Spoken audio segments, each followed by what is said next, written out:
Good afternoon to all of our friends and neighbors in our Muslim community, and we have one of the very largest in the entire United States. Ramadan Mubarak. With me, as usual, the woman to my right, who needs no introduction, the Commissioner of the Department of Health, Judy Persichilli. To her right, another familiar face, the state's epidemiologist, Dr. Christina Tan. Great to have you both. To my left, a guy who needs no introduction, the Superintendent of the State Police, Colonel Pat Callahan. We have the Director of the Office of Homeland Security and Preparedness, Jared Maples, Chief Counsel, Paramel Garg, and a cast of thousands. So over the past several days, we reached another couple of critical milestones in our vaccination program as both our 5 millionth dose was administered and we surpassed 2 million fully vaccinated individuals. To all working across the state to administer shots in arms, regardless of where you are, whether you're at a mega site, a local health clinic, a community-based vaccination center, one of our federal pharmacy program partners, or any of the hundreds of other sites across the state, from the bottom of our hearts, we say thank you for your incredible and hard work. And to every single one of you who has raised your sleeve to be vaccinated, thank you as well, not only for showing your faith in our vaccine efforts, but for being role models for those around you. I'll give you a couple of rankings. We're not patting ourselves on the back, and this is a journey that is not yet complete, particularly as it relates to equity and getting to folks who are hard to reach. But we do, it is a fact, continue to have one of the nation's best performing vaccinations programs. We now rank 5th nationwide in the percentage of our allocation being administered. That bounces around anywhere from 3 to 7. Either way, it's high and it's a good ranking. We're 7th in the number of shots administered daily, more than 105,000, by the way, as of last count. 41.5% of our population has received at least a first dose, and that's good for 6th in the country. And with 25.8% of all New Jerseyans now fully vaccinated, that ranks us 9th. And it is important to note, if you look at these top 10 rankings, again, I'm not trying to pat ourselves on the back, Judy, but look at the other states. There are states on there that don't have as many people as Bergen County or Essex County. We are, by any measure, a big state. Also, among older residents, and I want to clarify the data here, explicitly contrary to some reporting that came in electronically overnight and that I read in hard copy this morning. According to the latest statistics from the Department of Health, 75.4% of all individuals aged 65 and up have received at least their first dose, and that includes 74.8% of those over the age of 75. For us up here, the continued supply-demand imbalance has been our single greatest challenge over the past several months, and it continues to be. But we have also approached it with the recognition that given the number of doses we've been allocated, it is much better for us to know that there are still many more millions of New Jerseyans eager to get vaccinated. I would much rather be where we are with doses getting into arms nearly as fast as they are arriving than to have millions of doses sitting unused in a freezer. On Friday, Tammy and I received our first doses. Judy was there right beside me, encouraging me at the Atlantic City mega site. And I know that we're both looking forward to returning in a few weeks to get our second. The entire team at the Atlantic City Convention Center was top-notch, and we are extremely grateful for everyone's efforts. And by the way, as we sit here, as I speak, the Atlantic City mega site has appointments available. So let me just say this. You could barely feel anything. I know millions have had this, have already said that. You could barely feel the thing. A little bit of soreness in my arm, but that was it. Went for a run on Saturday. And the process was just extraordinary, absolutely extraordinary. And then if that weren't enough, on the next day, Saturday, I had the opportunity to visit alongside, and I want to take a minute and give a shout out to some of the folks in front of you there. Alongside Mayor Gabe Rodriguez, the vaccination clinic set up in West New York in Hudson County, which is helping meet our goals in that part of the state. So this is an important one because West New York is an overwhelmingly Latino community and community of color. That's Gabe on my left. That's Mike Marin, the CEO of Holy Name Medical Center, who Judy knows well, down from Bergen County to set this shop up, and boy, do they do a great job. That's to Gabe's left, his commissioners in West New York, and then to Mike's right are his combination of his team and a couple of really important elected officials. Angelica Jimenez is there in the blue coat, and she's a great assemblywoman. And all the way to the left is Weehawken's Mayor Rich Turner and Albio Siri's chief of staff. So that was a really good second vaccine visit. And with this morning's numbers, our chart on our vaccination page at covid19.nj.gov/vaccine is tallying at nearly 2.2 million fully vaccinated individuals. And this means that we're roughly 47% of the way to our initial goal of 4.7 million vaccinated individuals who live, work, and study in New Jersey by the end of June. And as a reminder, 1 week from today, we will remove the final barrier for vaccine eligibility, and all New Jerseyans age 16 and over will be able to begin making their appointments. From there, it'll be 72 days until June 30th, and I think I could speak on behalf of Judy, Tina, Pat, and myself. We are all confident that we will meet our target. Now, moving on to some other of the key numbers. We are reporting an additional 2,079 positive PCR, 552 presumed positive antigen test results. That's combined for 2,631 positives. Positivity rate for the 45,456 tests recorded last Thursday, 8.39%. And the statewide rate of transmission today is 0.94. And it's important to note, Judy and Tina will have forgotten more about this than I know, but it's really important that we're back under 1. And also remember that the rate of transmission is calculated using a 7-day rolling average of positive test reports. So this number tells us that we're currently seeing a gradual decrease in the rate of spread. Dan Bryan, we should at some point, maybe Wednesday, go back to show some of these charts all the way back into March, because this graph doesn't tell you a whole lot. We've been either just above or just below 1. That begins on September 1st.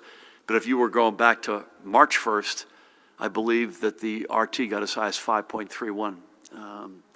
Remember those days. Please God, we never see them again.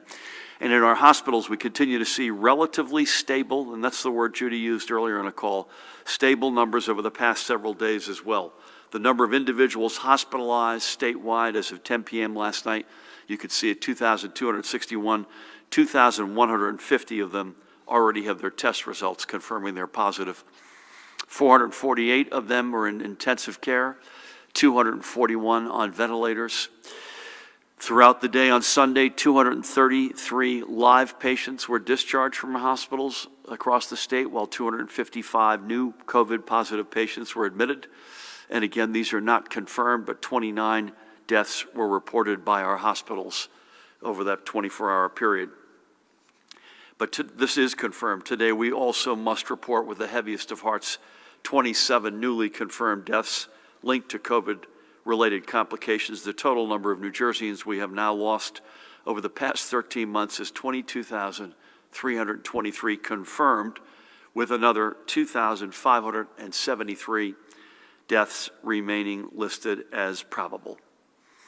As we do at this point in our proceedings every day, let's take a minute to honor the lives of 3 more of those we've recently lost. Let's begin today by remembering Fairfield's George Volpe Sr. George was 82 years old and a longtime Essex County resident after having first moved to Lyndhurst with his wife after their marriage more than 58 years ago.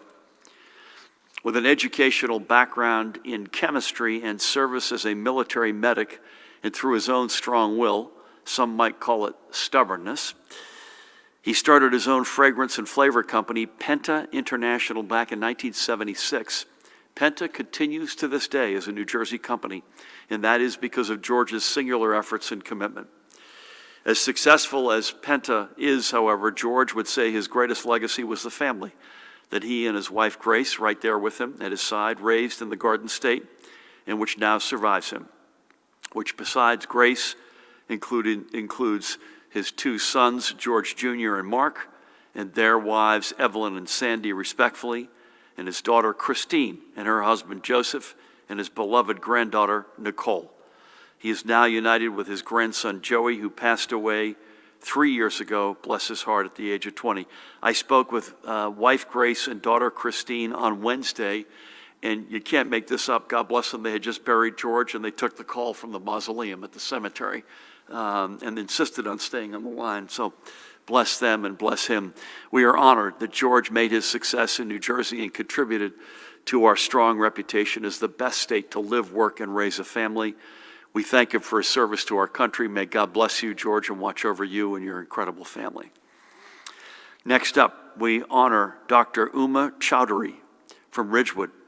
Born and educated as a doctor in her native India, she came to the United States in 1980 to further her career in psychiatry through residencies at several hospitals in New York.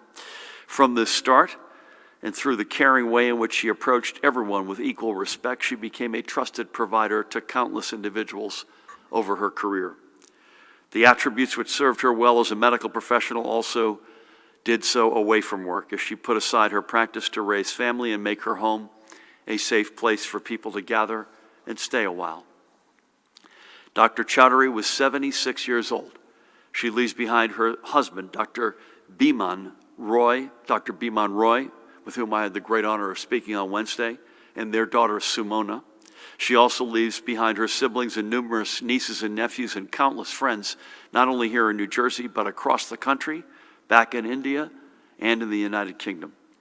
As we have said many times, everyone who comes to this country brings their own definition of their American dream. From becoming a successful doctor, a loving parent and aunt, and a respected longtime member of the Ridgewood community, we hope Dr. Chowdhury would say she found hers in New Jersey, and may God bless her memory. And finally, this Monday, we remember Dr. Julia Miller, known to many, if not most, as Judy. She was a pioneering educator and a giant in Montclair and the surrounding communities. We lost her at the age of 92. Born in New York, her early experiences foretold a life of service. Get this one, Judy.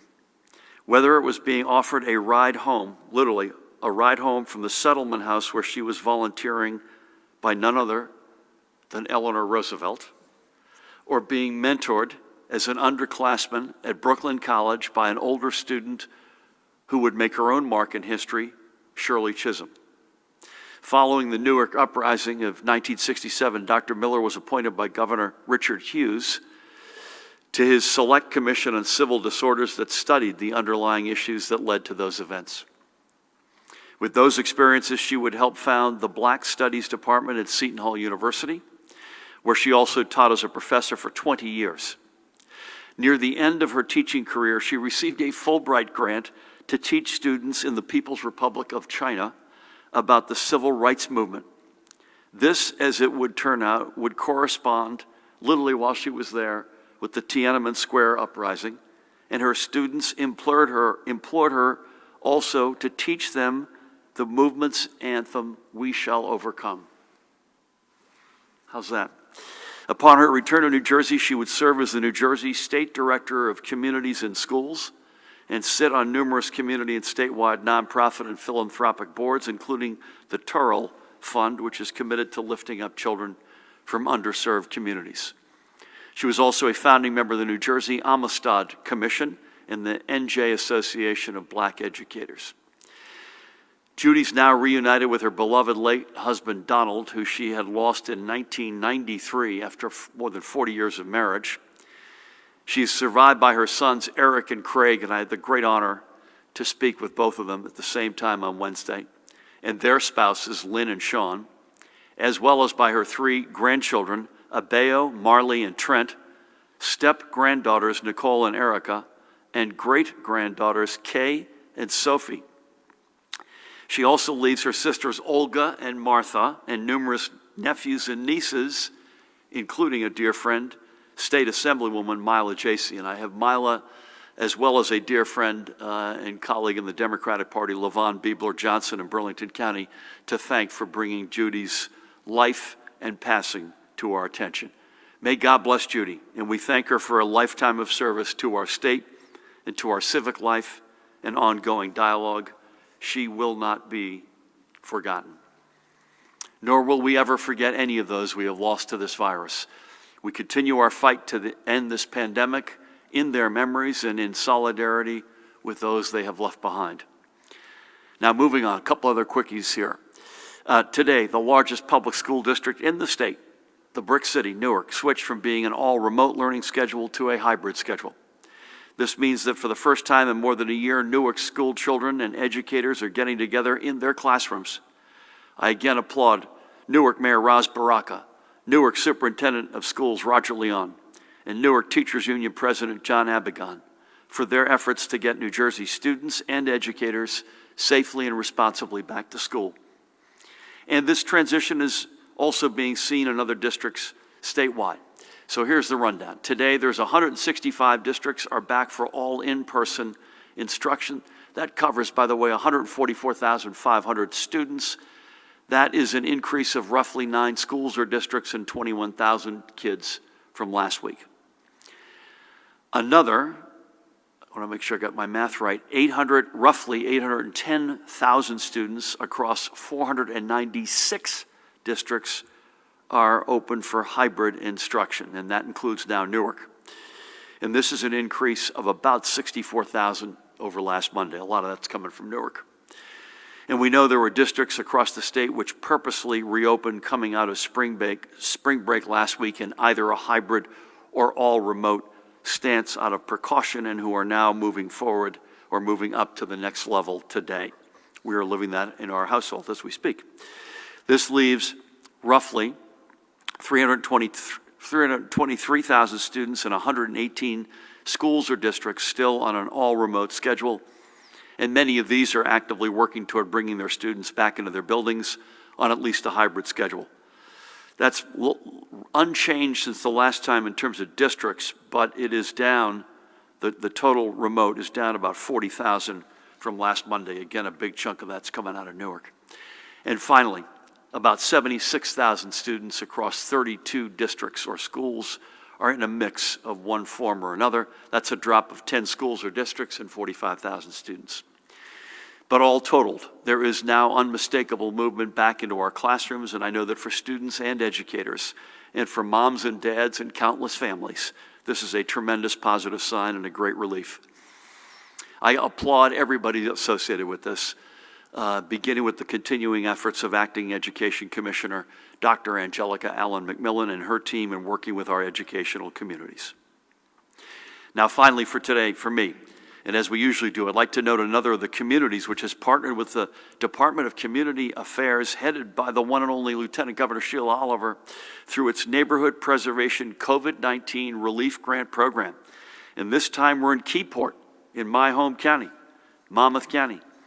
Keyport was the recipient of a $423,000 grant that it has put toward downtown-wide improvement projects and direct grants to 48 small businesses, which have helped these owners stay current on their rents or mortgages, to pay or for their utilities, or you name it. Nearly half of Keyport's downtown businesses qualified for one of these grants. And one of them was a famous one, Gerber Salon, which is co-owned by that woman on the left, Lorraine DeVizia, and Robert Gerber. They opened their doors in historic Sea Captain's House back in 1987. Next year, they'll be celebrating the 35th anniversary of being in business. Through their leadership and business acumen, Gerber Salon has become a nationally renowned salon, and Lorraine and her team continuing education classes for stylists who gather in Keyport from around the world. Thanks to the support of the DCA and the borough's grant, Gerber Salon has been able to reopen to its clients and keep its reputation of excellence alive and well. I had the opportunity last Wednesday to check in with Lorraine and to thank her for her longstanding commitment, not just to her clients and team, but to the success of Keyport. And you can visit Lorraine and everyone at Gerber Salon either online at the incredibly creative website address of gerbersalon.com, or go see them in person, 100 West Front Street in Keyport. I also want to thank the Borough of Keyport for working alongside the Lieutenant Governor and her team at the DCA for the betterment of its downtown. This is truly a win-win relationship. So this DCA grant program We've talked about a number of different communities. This is a very cool model because communities apply for it. They get a big lump sum, and they basically split the amount between community-wide improvements to their downtown districts and then grants to particular specific small businesses that compete for those grants. And that combination is really good because it's an environmental, sort of what's the downtown area look and feel like, but it's also money directly into the small businesses. I think it's pretty cool. With that, please help me welcome the woman who needs no introduction, the Commissioner of the Department of Health, Judy Persichilli. Thank you, Governor, and good afternoon. As the Governor shared, we're making great progress in getting New Jerseyans vaccinated. Unfortunately, we will see a slightly lower allocation of vaccine doses from the federal government, particularly with the Johnson & Johnson vaccine. Last week, we received a total of 550,000 of J&J, Moderna, and Pfizer doses. This week, we expect about 466,000. It's about 272,000 of Pfizer and 178,000 of Moderna. We received a large infusion of J&J at the end of March, but the sense we have from the federal government is that for the short term, our allocation of J&J will be severely restricted for the next several weeks. J&J drops from 131,000 doses last week to 15,600 doses this week. And the week after that, as far as we know, it may go down to 5,200 doses. Since J&J is going to be scarce and we want as many people as possible to be vaccinated, please take whatever vaccination is available to you. All three of these vaccines have been found to be safe and effective. They've been proven to reduce severe illness, hospitalization, and death. Please take the first opportunity you have to be vaccinated. As a reminder, the COVID-19 vaccine is available to all, regardless of insurance status, and should not require any out-of-pocket expense. As the Governor outlined, we've been targeting those 65 and over, as this population experienced the most severe illness and death. As you know, we prioritized long-term care residents for the vaccine, also due to the risks that they experienced living in congregate settings. A recent study of Pfizer's COVID-19 vaccine effectiveness in long-term care facilities, such as nursing homes, found it is highly successful in preventing infections. This research found that the vaccine had an estimated effectiveness of 63% against infection among facility residents after the first dose. This study, conducted by the Yale School of Public Health and the Connecticut Department of Health and CDC, demonstrates that this vaccine helps protect this most highly vulnerable population. Increasing vaccination in our state is particularly important given the spread of variants that we are experiencing. As I've reported previously, we are seeing what they call CDC Variants of Concern in our state, especially the UK variant. A variant of concern is a variant for which there is evidence of an increase in transmissibility, more severe disease, and increased hospitalizations or deaths. The strain most common in the US and in New Jersey right now is the UK variant B.1.1.7. This variant is associated with a 50% increased transmission and likely increased severity based on hospitalizations and case fatality rates.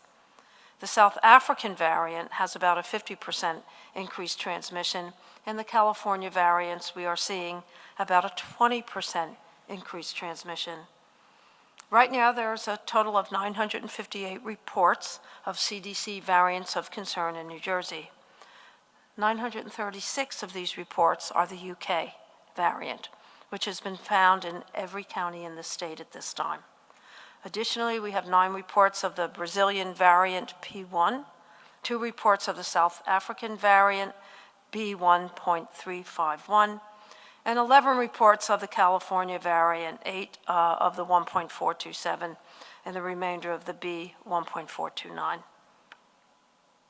Only 5 of these variant cases have a known travel history. So given the effects of the variants and the effects they are having on the spread of illness in our state and country, it is vital that we continue to mask up, physically distance, wash your hands frequently, Avoid large gatherings and get tested if you've been exposed to the virus or if you don't feel well. Moving on to my daily report, you will see that 2,261 individuals are in the hospitals, and it looks like the hospitalization numbers have stabilized a bit. However, patients on ventilators and deaths have actually increased. Interestingly, 11% of the new hospitalizations over the weekend were between the ages of 30 and 39. 10% were between 40 to 49, and 21% of the new hospitalizations are between the ages of 50 and 59. Overall, 48% of the new hospitalizations were under the age of 60. This is a shift from our prior experience. Fortunately, there's no new reports of multisystem inflammatory syndrome in children. We have 114 cumulative cases in the state. 2 of the children are currently hospitalized. At the state veterans' homes, there are no new cases among our residents. And I'll remind you that the state veterans' homes have vaccinated over 90% of their residents and almost 70% of their employees. At the state psychiatric hospitals, there's no new cases among the patients. The daily percent positivity as of April 8th in New Jersey is 8.39%, the northern part of the state 8.51%, the central part of the state 7.99%, and the southern part of the state 8.80%. So that concludes my report. Please stay safe, continue to mask up, maintain social distance, stay home when you're sick, get tested, but most of all, get vaccinated. For yourself, for your loved ones, and for your community. Thank you. Judy, 2 quick, first of all, thank you, but 2 quick underscores on vaccines. Number 1, you said it, let's just say it again. All 3 of these vaccines are good, so don't get choosy, folks. Just get whatever you can get. They all work. And secondly, J&J was explicit over the weekend that they would still be able to achieve their 100 million dose production by the end of June. But clearly it's going to be back-ended within that period of time. So that allows us to have the confidence that we have, while the next few weeks feel like they're going to be lighter than we would like for sure. As we look at our objective of by the end of June getting 4.7 million vaccinated adults, we feel confident and comfortable to continue to say that. So for all the above, thank you. Pat, what do you got? It feels, first of all, you got to work on the weather. We got to warm this place up here a little bit, which would certainly help us at many levels. You and I were having this discussion earlier. Compliance, and it's not like we've stopped enforcing. Compliance has generally been very good of late, and any color you've got on that. And you look at some of the tragedies around the country, it probably only increases your passion to be able to put on the field not just the best but the most diverse group of troopers coming up through the ranks as possible. Would love to give you another shot to promote shamelessly signing up to be a New Jersey State Trooper. For all the above, good to have you. Thanks, Governor. To your point about compliance, it has overall been very well. We have calls throughout the week with our law enforcement leaders throughout the state. The Attorney General and I will be hosting one that we call State Stat in a few weeks. That's with major cities as well as some smaller towns to get the full scope of eyes and ears on the ground. So compliance it has been overwhelmingly phenomenal. And to your point about this online process that's open for us, as of this morning, we had just over 1,800 qualified applicants, which is historically low. I think I mentioned it before. In years past, that would be 15 to 20,000 people. And although the demographics are doing well, with 55% of those candidates minorities and 45% white, it's not enough. We need to make sure that we have qualified and diverse candidates, and even in the last week, from you, Governor, on down, the Attorney General and I briefed the Legislative Black Caucus last week. The Cabinet's assisting our interfaith community leaders. So we have 11 days left in this online application process. njtrooper.com, all the information is there. It is a relatively simple process, so it is a call to action that we've talked about before, and I think that the young men and women, when they look around the country and they see things that are going on and question it, I think it's time for those to step up and be a part of igniting change to make sure that those relationships, the police are the public and the public are the police, and that's certainly holds true in 2021. Thanks, Governor. Thank you, Pat. I wonder, Judy, I actually don't know the answer to this question. Perhaps you do.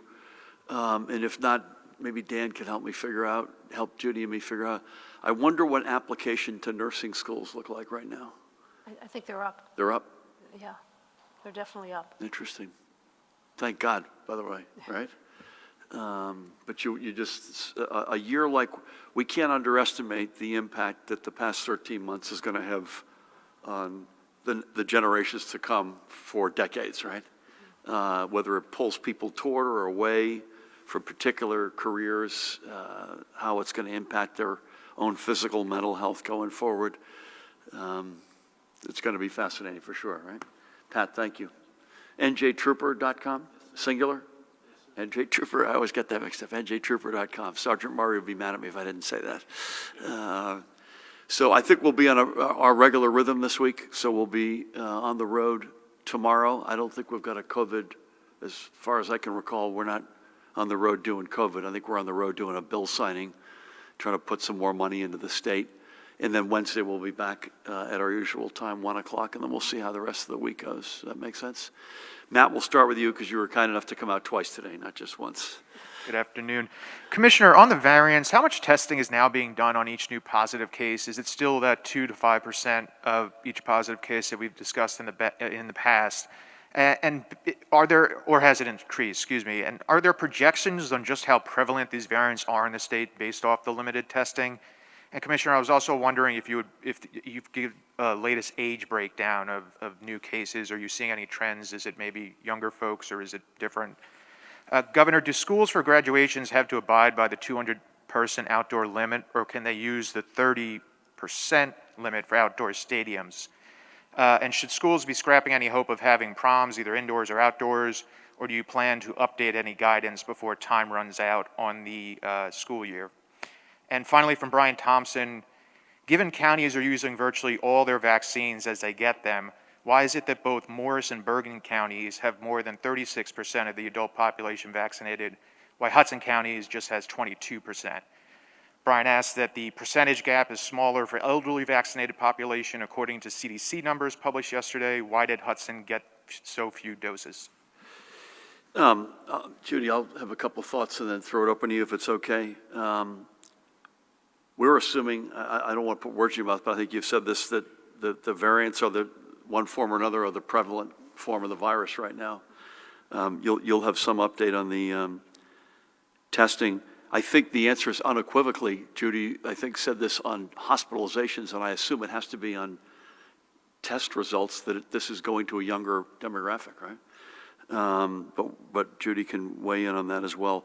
We definitely will be updating guidance on graduations and proms, and I'll be very surprised if our numbers don't go up. The 30% works as long as the venue has how many seats? 2,500? 2,500 Yeah. or more. So the 30% is operative, assuming it's a 2,500 and up outdoor arena. It's 20% if it's an indoor 25 up or arena, indoor arena. But I'll be very surprised, I think you'd join me with this, that we're not going to be updating this guidance, and I hope expanding. But we're not yet.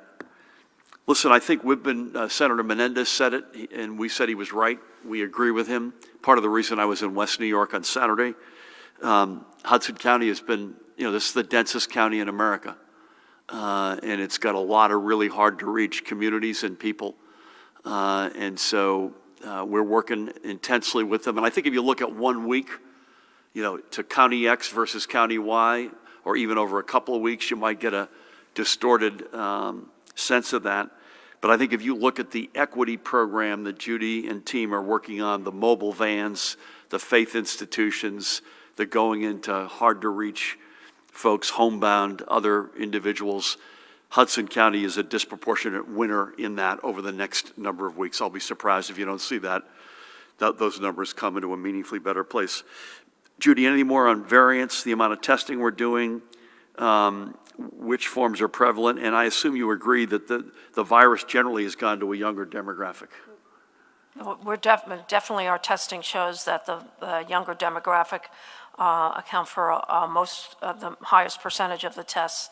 I'm going to let Dr. Tan talk about the variants and what they're finding. Tina, we could not bring you here and not give you your money's worth. Shame on me for not pulling you out of the bullpen earlier. No problem. So specifically right now, we're seeing about 30%, for example, of our cases in the 30 to 49 age range, just to kind of give you a sense of what the commissioner was saying, that we're shifting toward younger demographics. So that's kind of the majority of the cases that we're seeing right now in those, working age category. As far as the variants are concerned, our laboratory, our public health laboratory, in conjunction with commercial labs across the state as well as the country, and in conjunction with CDC's national strain surveillance program, we're definitely testing like hundreds of specimens every single week, because the intent is that we want to be able to detect the emergence of these new variants as best as possible. And this gives us a good sense of what proportionately we're seeing not only here in New Jersey but nationwide. We would encourage you also to take a look at some of the data on a national level. We're one of several states where B117 is, kind of more of a predominant variant right now. Nationally, over a quarter of the variant cases are the B117 variant. Here in New Jersey, the majority of our variant cases are B117, so there's a little bit of variation depending on, what data set you're looking at. I had two comments, Matt. And again, correct me if you all see this differently. I guess one overarching comment. There's no data that suggests the basic stuff that we've been doing, and now the vaccines against the variants are not effective. So knowledge is incredibly important, and obviously knowing as much as we can, particularly in the epidemiological world that Tina oversees, is incredibly important. But the data so far is keep doing this, keep being away from each other, keep complying if you're an establishment, get your shot. If you don't feel well, take yourself off the field, and at the right point, get tested. There is a lot of comfort, notwithstanding these variants, that the overwhelming evidence to date says that basic stuff is still what the doctor ordered. Worth repeating that. Thank you. Dustin, how are you? Good afternoon. You just touched on this with the Johnson & Johnson, but I just want to follow up. How much of a setback is that dwindling supply for the state's vaccination efforts? And why do you feel assured that you'll be able to meet the goal of 4.7 million fully vaccinated people by the end of June? Do you have any assurances on the numbers of doses the state will receive to make up for the decrease the next couple of weeks to reach that goal? And since the 3 waves of vaccinations at nursing care facilities by CVS and Walgreens, how will newer residents at these facilities get vaccinated? We have reports where some newer residents who've been there for over a month are not getting vaccinated, and the facility says they were told the pharmacies would not come in until at least 10 new residents or staff need vaccinations. Thanks. Thanks, Dustin. On the first one, I rolled this number out at the end of the week. You and I had a meeting with some legislators in the Senate. If our objective is to, first of all, J&J has said, so one thing we're relying on is J&J, and the White House, I think, has supported their statement that they will still be able to achieve 100 million doses of production by the end of June. So we have to, at this point, we have to take that on its face. Secondly, if 4.7 million people are needed to get to our objective by the end of June, I asked Judy the other day what she thought of, how do you feel about 1 million J&J doses? between today, this was as of Friday or Thursday, April 8th at that point, and June 30th, is that a reasonable number? And recognizing, I think you and I calculated, we're already up over 200,000 cumulative J&J that's already been administered. And I think you thought, I don't want to put words in your mouth, that still was a reasonable objective. If you back that 1 million out, and then everyone else is on a 2-shot regime, if you bear with me on the math, you have to get to 8.4 million shots. We just feel, as we sit here today, very comfortable between expected J&J and the continued production out of Pfizer and Moderna, that total of 8.4 million, 1 million J&J and 7.4 million Pfizer and Moderna are well within our reach. Frankly, I hope we do better than that, but that's where we are on that. Judy, the second question is a good one because we just had this conversation. When the federal partnership program ends between CVS and Walgreens, the arrangements that they're going to make for those long-term care facilities for new residents and new staff. Yeah, the federal government has contracted with the GPOs, the group purchasing organizations that supply pharmaceuticals to the long-term care industry. There's 2 main ones, MHA and I'm going to say Innovatrix. I think that's how they pronounce it. And they then will be contracting with the independent pharmacies that already serve long-term care. So all of the long-term care facilities will be covered on an ongoing basis. Hopefully, more employees will want to get vaccinated, and their independent pharmacies will take care of that, and also new admissions or readmissions that have not been vaccinated yet, or those that are in active outbreaks and have not been vaccinated and need follow-up vaccination. Just to repeat something that we've been saying, you've been saying for a couple of weeks, if you were to look right now at holes in our plans, I personally am not of the opinion that the anti-vax block is going to be significant enough to come close to preventing us from getting to 70%. There's going to be some folks, clearly, but that's not going to be as big a number as we feared. I think the biggest hole, you and I talked about this earlier, continues to be long-term care staff, right? That's still the biggest hole. And to the credit of the veterans' homes, not in the vets' homes. Their numbers are much stronger. And that's something we just got to continue. And I know Judy and team are pounding away on that, but that's something that's got to change. Thank you, Dustin. Do you have anything, sir? Yep. Thank you. For the Colonel, how many state troopers have been fully vaccinated so far? Do you have the power to order your troopers to be vaccinated? And if so, will you? And lastly, have you heard any reports of vaccine hesitancy among law enforcement across the state? Thank you. Well, I know there's some vaccine hesitancy probably in every community in the state. It just isn't the level that we were fearing. And I just know anecdotally that that's the case in law enforcement as well. That's the case we have heard in long-term care. We got to break through that. But Pat, any color on that, or do you want to get back on the numbers? We did ask every trooper and civilian member that's been vaccinated, we asked them to let our Medical Services Bureau know so I could follow up with you. I don't have the number off the top of my head. I do not have the ability to unilaterally mandate that that troopers get vaccinated, although it's my hope that they do, given their role in protecting the public. So I'll follow up with you on that. Thank you. David, good afternoon. Hi, Governor. First, a non-COVID question, if I may. New York congestion pricing. What is your opinion of it? Opponents, including some of our Congress representatives, say it's extremely unfair to New Jersey residents and it could wind up costing commuters thousands of dollars a year. Have you talked to Governor Cuomo about this? If not, will you? Is this something, that can be stopped? I believe you're probably aware there's a report of a man who got the J&J vaccine 5 weeks ago, then wound up getting COVID. Now he's in the ICU. Obviously, we don't know the specifics here, his medical history and so forth, but are you concerned that this could cause panic or hesitancy in some people to wonder about getting vaccinated? And finally, do we have any idea why compliance has been so good lately It has been suggested that it's perhaps because of Governor and Colonel, your good looks and charming personalities. Would you think that that's the case? Thank you. Without question. So a couple of things. Congestion pricing, any scheme that that discriminates against New Jersey commuters will not be supported by me or by our administration. And God willing, that's something we can work out peacefully, and I'm very optimistic we can. There were a couple of elements of the plan originally, and by the way, bless our congressman for standing up and being so forceful. I applaud them.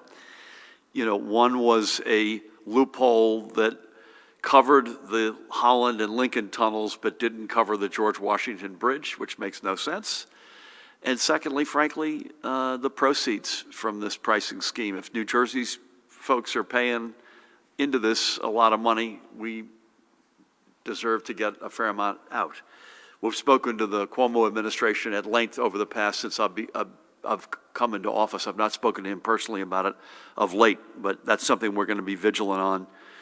And listen, God willing, we get to a peaceful resolution, because in many respects, as one side of the Hudson goes, the other side goes. And New York City's dear to us, and I think we are to them. And God willing, we get to a peaceful resolution. If we can't, which I hope we will be able to, we have means by which we will exercise our power, and we will do so. I'm not aware of this J&J person, so perhaps Judy and Tina are, but I'm not. But assuming it's true for a moment, and again, without knowing the details, there are so few cases in Jersey, in the country, in the world, where someone's been infected after a vaccine. I just would not want anyone out there to assume that that's the norm, because it isn't. There's no data at all that suggests that, but I'll come back to Judy and Tina in a second. I think on compliance, it's a combination of both sides, Pat. It's proprietors who overwhelmingly, from day one, were and continue to do the right thing. But I also think it is customers who overwhelmingly know a good situation, a safe public health situation, when they see one versus one that isn't. And I think people really get it. People are smart. They understand that this thing is easily transmissible. And so if you're about to walk into a place that's got tables on top of each other, and you look around and not a lot of mask wearing, you vote with your feet. And I think there's a combination of both sides of that. Let me go to Judy on the J&J vaccinated person who's in the ICU, and then Pat, any color you got on compliance? I mean, we're aware of the case. I have nothing more to add to it. It will happen. The efficacy, it could be close to 100%, but there's also percentage of cases that are either contracted COVID-19 before they got vaccinated or were exposed afterwards and will fall ill. That's about all that I have on it. But that's a vast minority, is it not? This is not happening. Very few people are having significant side effects. Pat, any comment on? I would just add, and it happened yesterday morning, my wife and I at a supermarket, and it was torrential downpour, and I watched a woman run all the way across the parking lot without a mask, got into the store, and caught herself, and she didn't want to run back to her car, and the woman from the supermarket said, "I got a box of surgical masks right here." So I think it's that self-policing, and I also think that our proprietors have supplies ready to help in order to make sure that compliance continues to happen. Having said that, we enforce aggressively, and we will continue to do so. Thank you. Nikita, good afternoon. Good afternoon, Governor. I have to warn you, I have questions for myself and then two other reporters, so this might take a little while. So Senate President Steve Sweeney 15 months ago said that he wanted to reform financial disclosures filed by legislators. There's been no real movement in that time, and I'm wondering whether or not you think it's about time that these reforms start moving, and whether or not you still want legislators to use state ethics commission disclosures used by members of your administration. Separately, your campaign said that petitions filed by Lisa McCormick were fraudulent, and I'm wondering whether or not you will rethink an executive order that allowed electronic petition signatures, and whether or not you're certain that electronic petition signatures will still remain allowed for independent candidates filing for the general election. And then from Brenda Flanagan over at, I guess it's NJPBS now. What do you think of Jersey City reopening with its municipal workers back at their assigned desks as early as May? And are you considering reopening offices for state workers? And if so, when? And then from Colleen O'Day over at NJ Spotlight, any comment on the resignation or coming resignation of Corrections Ombudsman Dan DiBendetti? And do you believe his office has been fulfilling its mission over the last year or more? And on a similar note, any new insight on whether Corrections Commissioner Marcus Hicks should retain his job given his comments and answers during last week's hearing? Is that it? That's it. As promised, that took a while. Nothing new from my perspective on the financial disclosures, other than I think more transparency is better than less transparency as a general matter. I don't have a comment specifically on that, but I'm on the side, the more folks know, the better we all are off. I have no comment on the specifics of the Lisa McCormick petitions, but I continue to think the ability to have electronic petitions filed, at least in this moment in time, continues to be smart. And I assume folks overwhelmingly take that responsibility seriously and lawfully. So whether or not it will be still in place for the general, I've got no news on that, but as long as we're in a pandemic and we can do this, I think we should continue to do it. No comments from Brenda, other than we miss her in this August haul on Jersey City. Steve Phillips done a great, incredible job during this pandemic. I've been on a lot with him, so I've got no insight in the timing of Jersey City. But it feels like it's going to be getting to a point where we're all going to be revisiting that. That leads me to state workers. I don't have any news on that. But my guess is it's only a matter of time here. Now, will we go back completely to what we looked like before? No. I hope, among other things, Judy gets to take a Saturday or a Sunday off. God forbid. I mean, some of us have been going in every day, but a lot of folks rightfully have been able to do this from home. My gut tells me, not just in state workers or Jersey City, but talking to businesses as we do all the time, I think the new normal is going to be a hybrid.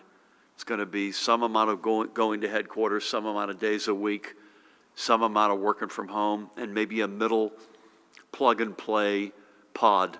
I'm not sure the state government will have that, but I'll bet you a lot of private sector players will have that.